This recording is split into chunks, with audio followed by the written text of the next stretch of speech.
The computer shows the result that no doubt, no mistake, no wrong in the Holy Quran. Allahu Akbar.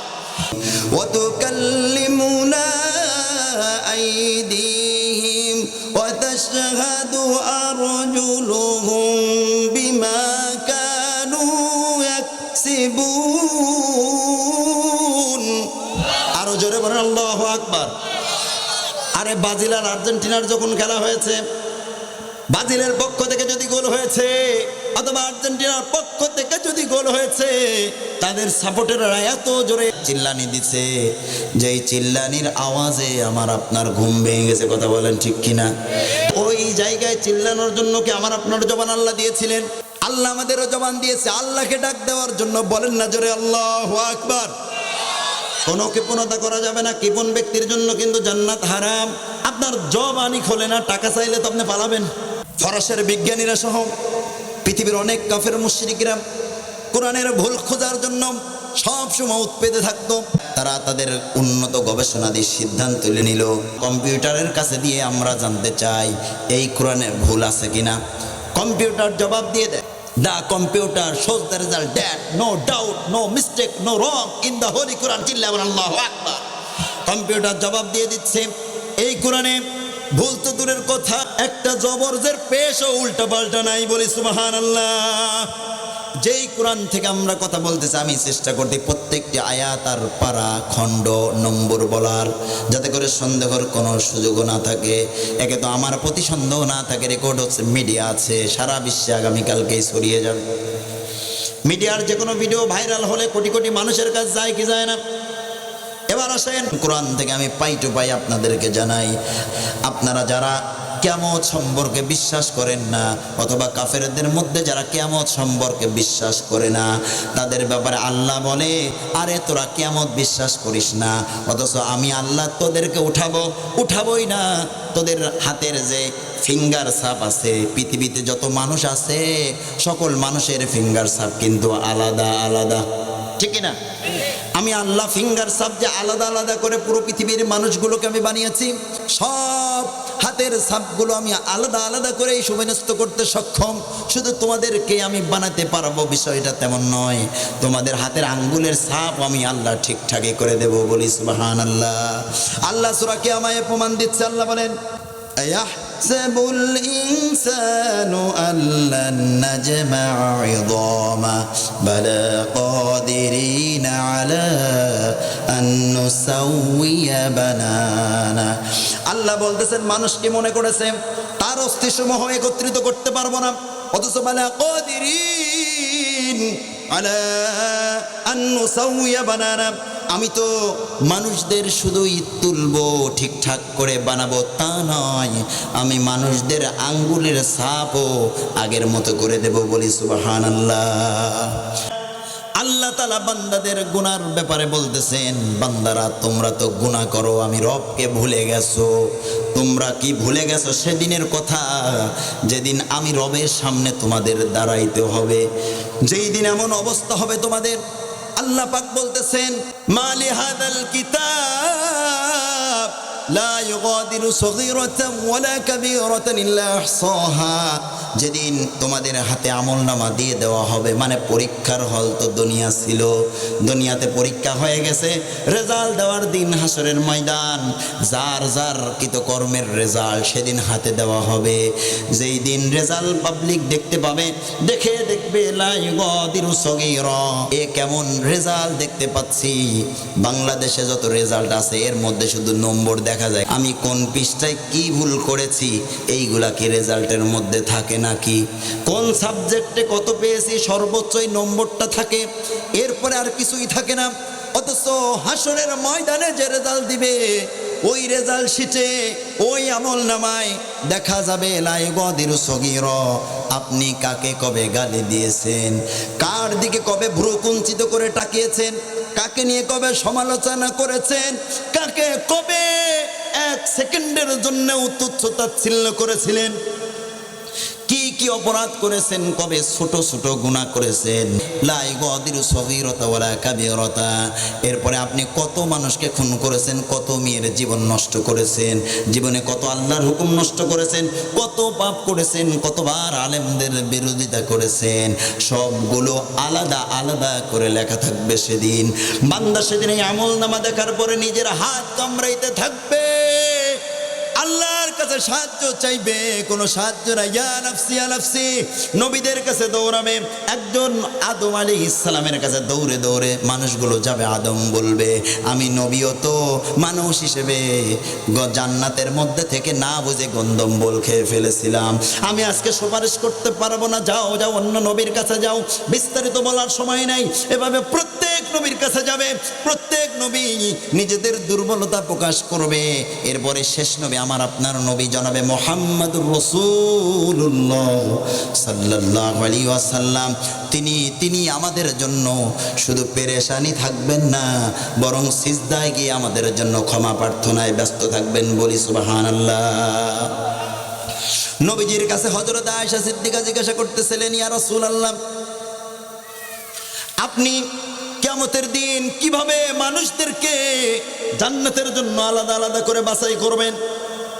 নবীজি বলতেছেন, অনেকগুলো ছাগলের মধ্যে যদি কোনো ছাগল সাদা হয়, অনেকগুলো ছাগলের মধ্যে যদি কোনো ছাগলের কপালে সাদা দড়া কাটা থাকে, ওই ছাগলটাকে খুঁজে বের করা যতটা সহজ, আমার বান্দারা যখন হাসরের ময়দানে দাঁড়িয়ে থাকবে, যেই বান্দারা দুনিয়াতে নামাজ পড়তো, ভালো কাজ করতো, নামাজ পড়ার কারণে বিশেষ করে অজুর অঙ্গগুলো ঝলমল করতে থাকবে, এরপরে ভালো কাজের কারণে, আমল করার কারণে তারা হাসরের ময়দানের সকলের মতো তাদের দেখতে চেহারা হবে না, তাদের সব কিছু হবে আলাদা।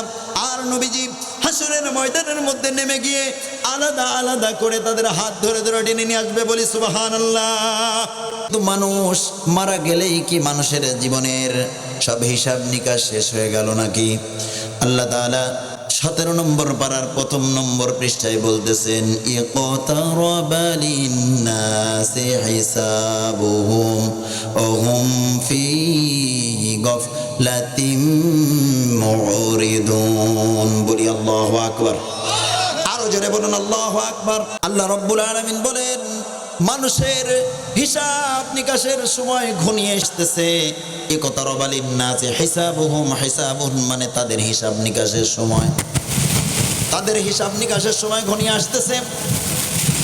ওহুম ফি গাফলাতিম মুরিদুন, অথচ ওই মানুষগুলো গাফেল হয়ে আছে। গাফেল হয়ে থাকলে কি হিসাব নিকাশ দেওয়ার মতো সামর্থ্য আমাদের থাকবে নাকি? যেই আয়াত দিয়ে আলোচনা শুরু করলাম, আয়াতটাকে বোঝানোর জন্য পরবর্তী আয়াতে আল্লাহ যা বলেছেন সেই বিষয় নিয়ে একটু আলোকপাত করি।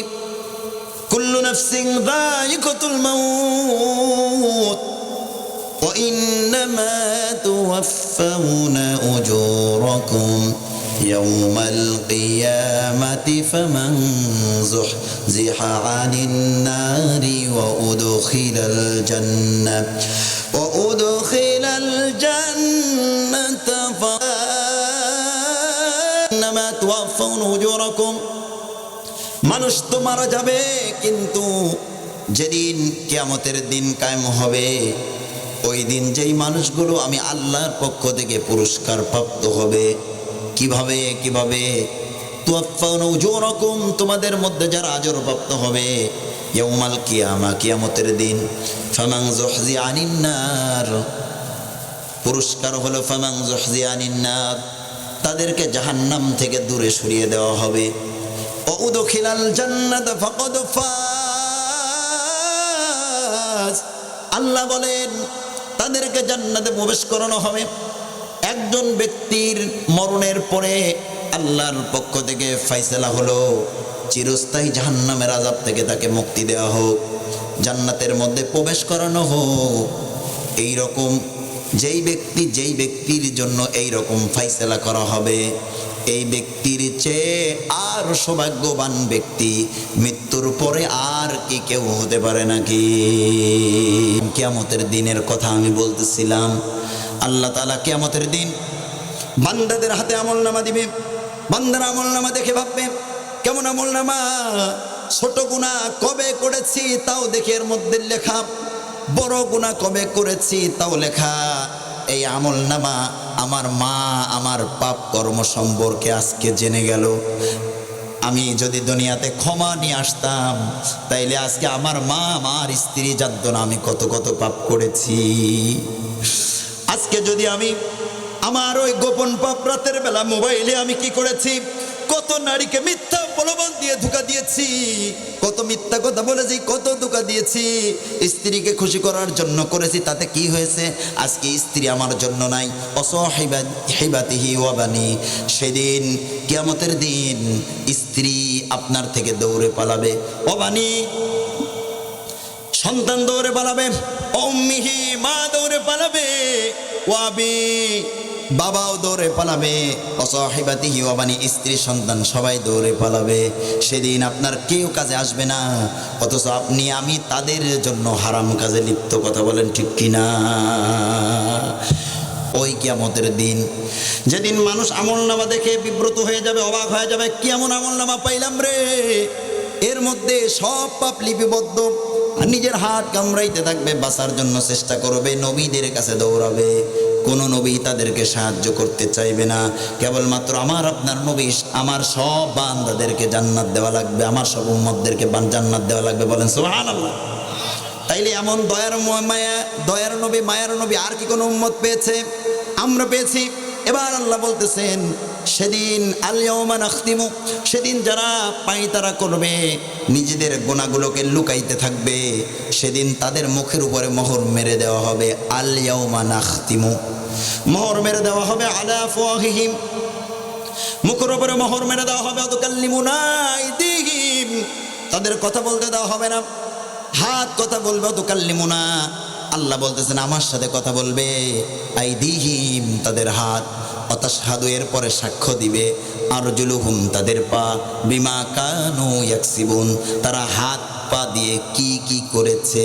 শুধু তাই নয়, 15 নম্বর পারা 4 নম্বর পৃষ্ঠা আল্লাহ বলেন ইন্নাস সামআ ওয়াল বাসারা ওয়াল ফুআদা কুল্লু উলাইকা কানা আনহু মাসউলা। আল্লাহ বলেন ইন্নাস সামআ, শুধু হাত পাই নয়, কান কি শ্রবণ করেছে, কান আমার কাছে বলে দিবে। আল্লাহ বলতেছেন আল বাসর, চোখ বলে দিবে। ওয়াল ফুআদা, অন্তরের মধ্যে কি কি কুচিন্তা করেছিলে, অন্তর বলে দেবে। কুল্লু উলাইকা কানা আনহু মাসউলা, প্রত্যেকেই জিজ্ঞাসিত হবে। সেদিন আমাদের বাচন থাকবে না। তাই সেদিন আসার আগেই আমাদের এই জীবনকে আল্লাহর জন্য, আমাদের এই জীবন এবং আমাদের এই জীবনের সব কিছুকে আল্লাহর জন্য উৎসর্গ করা লাগবে। কথা বলেন ঠিক কিনা? এবার আসেন সংক্ষিপ্ত করে কয়েকটা কথা শুধু আপনাদের সাথে শেয়ার করি। আল্লাহ রাব্বুল আলামিন সূরাতুল জিলজালের মধ্যে বলেছেন ইযা যুলজিলাতিল আরদু জিলজালাহা ওয়া আখরাজাতিল আরদু আসকালাহা ওয়া ক্বালাল ইনসানু মা লাহা ইয়াওমাইযিন তুহাদ্দিসু আখবারাহা বিআন্না রাব্বাকা আওহা লাহা। আল্লাহু আকবার। আল্লাহ বলতেছেন সেই দিনের কথা মানুষ ভুলে গেছে, মানুষ বেমালুম, নিজেদের মন চায় জিন্দেগি ঘুরতেছে, অথচ মানুষের কোনো প্রস্তুতি নাই। মানুষ কেন ভুলে গেছে?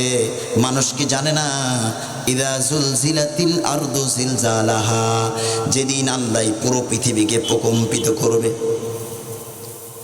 ওয়া আখরাজাতিল আরদু আসকালাহা, এই পুরো পৃথিবীতে যখন প্রকম্পিত হবে, আসমান ফেটে যাবে, চন্দ্রগুলো খসে পড়বে, সূর্য খসে পড়বে, তারকাগুলো খসে খসে পড়বে, পাহাড়গুলো কি পরিমাণ আঘাত পাইলে পাহাড়গুলো তুলার মতো উড়বে। বলি আল্লাহু আকবার। সেদিন এই অবস্থায় এমন সমতল হয়ে যাবে, পুরো পৃথিবী এত সমতল হবে, পুরো পৃথিবীর মাঝখানে যদি একটা ডিম রাখা যায়, এপাশ থেকে যদি কোনো মানুষ জীবিত থাকতো, ওই মানুষ যদি তাকাইতো, এত সমতল, মাঝখানের ওই ডিমটা দেখা যেত। এরকম সমতল করার পরে আল্লাহ এবার ফেরেশতা জিব্রাইলকে বলবে একবার তো ফুৎকার দিয়ে পুরো দুনিয়া ধ্বংস করে দে আলী। আমি আল্লাহর পক্ষ থেকে এবার ফেরেশতা ইসরাফিল আলাইহিস সালাম তো নিজেই ধ্বংস করবে না, তিনি দিবে সিংহায় ফুৎকার, আল্লাহ ফেরেশতাদের মাধ্যমে তোলার মতো উড়াবে এই পৃথিবী। এবার সিংহায় ফুৎকার আল্লাহ দ্বিতীয়বার দিতে বলবে, সব কিন্তু সমতল হয়ে গেছে, সব জমিনের মধ্যে ধসে গেছে, সব সমতল হয়ে গেছে। আল্লাহ বলতেছেন ওয়া আখরাজাতিল আরদু আসকালাহা, আল্লাহ এবার বের করবে সব মানুষদেরকে। ওয়াকালাল ইনসানু মা লাহা, সূরা জিলজালের মধ্যে আসছে 30 পারা খুলে দেখেন, মানুষগুলো বলবে মা লাহা, কি হলো ওই পৃথিবীর, বিআন্না রাব্বাকা ওয়াহালাহা, এই জমিন সব কিছু ওপেন করে দিচ্ছে, মানে জমিনের মধ্যে যত মানুষ আছে সকল মানুষ উপরে উঠে আসা শুরু করে দিয়েছে। বুঝতে পারছেন? এই অবস্থা দেখে মানুষগুলো বলবে কি হলো কি হলো এই জমিনের। ইয়াউমাইযি ইয়াসতুরুন নাস আশতাতান লিয়ুরাউ আমালাহুম, মানুষগুলো পঙ্গুপালের মতো ছুটাছুটি করবে, জমিনের নিচ থেকে উঠে উঠে হাসরের ময়দানের দিকে পঙ্গুপালের মতো ছুটে ছুটে চলে যাবে। আল্লাহ তাআলা সেই দিন ইয়াউমাইযি ইয়াসতুরুন নাস আশতাতান লিয়ুরাউ আমালাহুম, সেই দিন আল্লাহ তাআলা প্রত্যেককে এমনভাবে তাদের আমলগুলো দেখাবে, ফামান ইয়ামাল মিসকালা যাররাতিন খায়রান ইয়ারা। আপনি যদি জীবনে কোনো মানুষকে চোখের ইশারায় মহব্বত করেন, জীবনে যদি কোনো মানুষকে তুচ্ছ থেকে তুচ্ছ পরিমাণ উপকার করেন, সেই উপকারের সেই ভালো কাজের ওই নেক আমল আল্লাহ আপনাকে সেদিন দেখাবে। ওয়ামান ইয়ামাল মিসকালা যাররাতিন শাররান ইয়ারা, যদি আপনি মন্দ জাররা থেকে জাররা পরিমাণও যদি মন্দ কাজ আপনার আমার জীবনে হয়ে যায়, সেই দিন ওই মন্দ কাজও আমার আপনার সামনে ওপেন করবে। কত ছোট ছোট আমল, কত ছোট ছোট বদ আমলও সেদিন আল্লাহ উপস্থিত করবে। সেদিন কি আমি আপনি বড় বড় অপরাধ করে বাঁচতে পারবো নাকি? ছোট্ট অপরাধ করেও আমার আপনার বাঁচার উপায় হবে না, অথচ আমরা বড় বড় অপরাধ করে বাঁচতে চাই। এই আশা কেন করি? এবার আপনাদেরকে আমি আশার আলো শোনাই। আশার আলো যদি আল্লাহ আপনাদের কোরআনে দিয়ে থাকে, শুনতে চান? জীবনটা তো শেষ, অপরাধ যা করেছে, এবার আশার আলো। আশার আলো আল্লাহর পক্ষ থেকে যদি পান, আল্লাহ ক্ষমা করার ঘোষণা দিয়েছে, এত অপরাধের পর ওই আল্লাহকে নিজের জীবনের যা কিছু আছে দিতে কোনো আপত্তি আছে নাকি? যদি আল্লাহ বলে আমাকে তোরা জানটা দে, দিতে পারবেন? আল্লাহ যদি বলে আমার কালিমার পতাকা উত্তোলনের জন্য যা যা মাঠে নেমে যা, যারা আমি আল্লাহর কোরআনকে পদতলিত করবে তাদেরকে কল্লা আলাদা করে দিবি, যে আমি আল্লাহর নবীকে যারা অপমান করবে তাদেরকে দুনিয়া থেকে বিদায় করে দিবি। পারবেন কি পারবেন না? কথা বলেন। আল্লাহ তাআলা এবার আশার আলো শোনাচ্ছেন। আল্লাহ রাব্বুল আলামিন বলতেছেন, ইয়া আইয়ুহাল্লাযীনা আমানু তুবু ইলাল্লাহি তাওবাতান নাসুহা। সূরা তাহরীমের মধ্যে আসছে 28 নম্বর পারা 20 নম্বর পৃষ্ঠার 2-1 আয়াত পরেই আল্লাহ বলতেছেন, হে ইমানদারগণ, তুবু, তোমরা তওবা করো, ইলাল্লাহ, আমি আল্লাহর দিকে তওবা করো, তাওবাতুন নাসুহা করো। নাসুহা মানে হলো এমন তাওবা, জীবনে যা অপরাধ করেছে আজকে এই রাত পর্যন্ত, এই পর্যন্ত বলেন আল্লাহ কথা দিলাম, বলেন না আল্লাহ কথা দিলাম, আগামীকাল থেকে আর আমরা কবিরা গুনাহ তো দূরের কথা, সগীরা গুনাহও করব না। আল্লাহ কবুল করেন, বলি আল্লাহুম্মা আমিন। এইভাবে যদি কোনো বান্দা তওবা করতে পারে, তওবার মতো তওবা যদি করতে পারে, আল্লাহ বলতেছেন সাইয়্যাতিহিম হাসানাত। সূরা ফুরকানের মধ্যে 19 নম্বর পারায় বান্দা যদি তওবার মতো তওবা করতে পারে, আল্লাহ তাআলা এই বান্দার গুনাহগুলোকে, কত পরিমাণ গুনাহ আমার আপনার হয়েছে আল্লাহ ছাড়া কেউ জানে না, অথচ আল্লাহ এমন অফার দিচ্ছে যেই অফার একেবারে অবাক করা অফার। বান্দা যত গুনাহ করেছে, যে যত গুনাহ করুক, আল্লাহর ওই ধর বাঁধা নাই। আল্লাহ বলতেছেন তওবার মতো যদি তওবা করতে বান্দা তুই পারিস, আমি তোর গুনাহগুলোকে নেকি দ্বারা পরিবর্তন করে দেব। বলি সুবহানাল্লাহ। আরো যারা বলেন সুবহানাল্লাহ। শুধু তাই না, কিরামান কাতিবিনা ইয়ালামুনা মা তাফআলুন। কিরামান কাতিবিন আমাদের দুই কাঁধে আছে, যারা আমাদের অপকর্মগুলো, আমাদের নেক আমলগুলো লিপিবদ্ধ করতেছে। কিয়ামতের দিন আল্লাহ যে বান্দাকে ক্ষমা করবে ওই বান্দা কত সৌভাগ্যবান। শোনেন, কত সৌভাগ্যবান ওই যেই বান্দাকে ক্ষমা করবে, প্রত্যেকের আমল নামায় সব গুনার নেক আমল লেখা, ঠিক কিনা? আল্লাহ তাআলা যেই বান্দা অপরাধ করেছিল ওই বান্দা বলবে, কি ব্যাপার, আমার খাতার মধ্যে এতগুলো হজ, এতগুলো নামাজ, এত এত নেক আমল, আমি তো এগুলো কিছুই করি নাই। বান্দা একেবারে যদি অবাক করে একটা রেজাল্ট পায়, তখন তো বান্দা থতমত খায় যায়। তাই বান্দা বেশি আবেগে আপ্লুত হয়ে সরাসরি আল্লাহকেই বলবে, আল্লাহ এটা মনে হয় আমার আমল নামা না। বান্দাই কথা বলবে, আল্লাহ তাআলা বলবে, চুপ কর চুপ কর, আমি তোকে মাফ করে দিয়েছি। বলে, এটা কিভাবে সম্ভব, আমার তো অনেক গুনাহ ছিল, গুনাহগুলো কই? বান্দা আল্লাহ বলবে, আমি যদি তোর গুনাহগুলোকে মুছে দিয়ে যদি নেকি বসায় না দিতাম, যদি আমি শুধু মুছে রাখতাম, তাইলে অন্যান্য গুনাহগার যাদেরকে আমি কোনো না কোনো কারণে মাফ করব না। গুনারও তো একটা সীমা আছে। কেউ যদি সীমা লঙ্ঘনকারী অপরাধী হয়, তাকে আল্লাহ মাফ করবে না। ওই ব্যক্তি আবার আপিল করতে পারে, আমিও জিনা করেছি, ও জিনা করেছে, ওকে মাফ করা হলো কেন? অথচ জিনার সাথে এমন এমন অপরাধ করেছে যে এই অপরাধ আল্লাহ ক্ষমা করবে না। আলেমদেরকে মার দিয়েছে, ইমামদেরকে মার দিয়েছে, ইমামের বেতন আটকা রাখছে, আছে না নাই?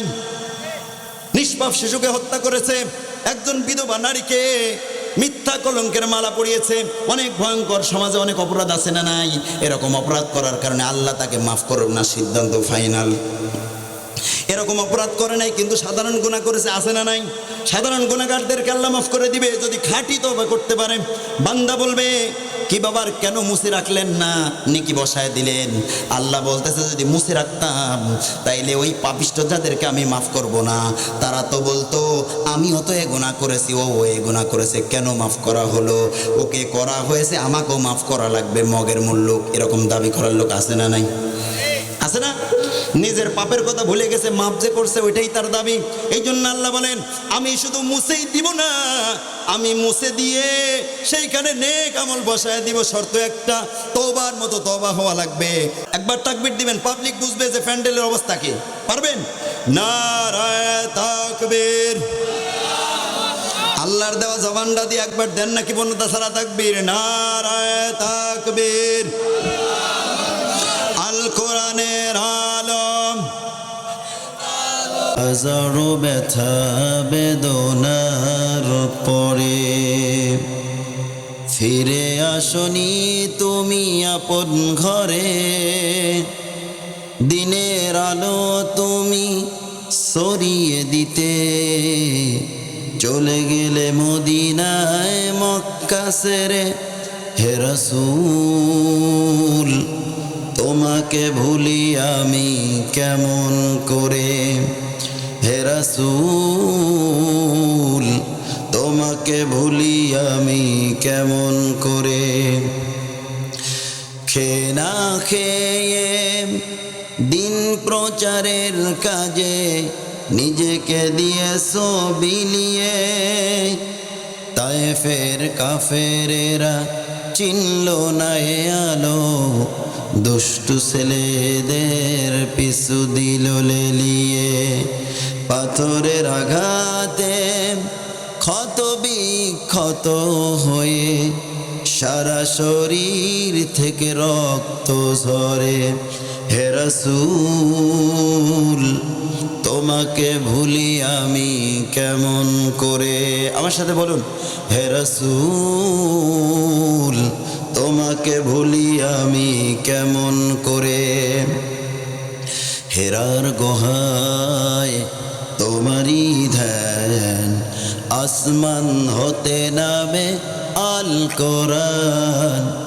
হেরার গুহায় তোমারই ধ্যান, আসমান থেকে নামে আল কোরআন। ভাঙলো সবার ভুল তোমারই তরে, আসলো কোরআনের ছায়া তলে। খালিদ, ওমর, আলী, আবু বকর ইসলামী ঝান্ডা নিল যে তুলে। ভাঙলো সবার ভুল তোমারই তরে, আসলো কোরআনের ছায়া তলে। খালিদ, ওমর, আলী, আবু বকর ইসলামী ঝান্ডা নিল যে তুলে। আল আমিন তুমি ছিলে যে সদা, সকল মানুষের তরে। হে রাসূল তোমাকে ভুলি আমি কেমন করে। হে রাসূল তোমাকে ভুলি আমি কেমন করে। হাজারো ব্যথা বেদনার পরে ফিরে আসনি তুমি আপন ঘরে। দিনের আলো তুমি ছড়িয়ে দিতে চলে গেলে মদিনায় মক্কা ছেড়ে। হে রাসূল তোমাকে ভুলি আমি কেমন করে। হে রাসূল তোমাকে ভুলি আমি কেমন করে।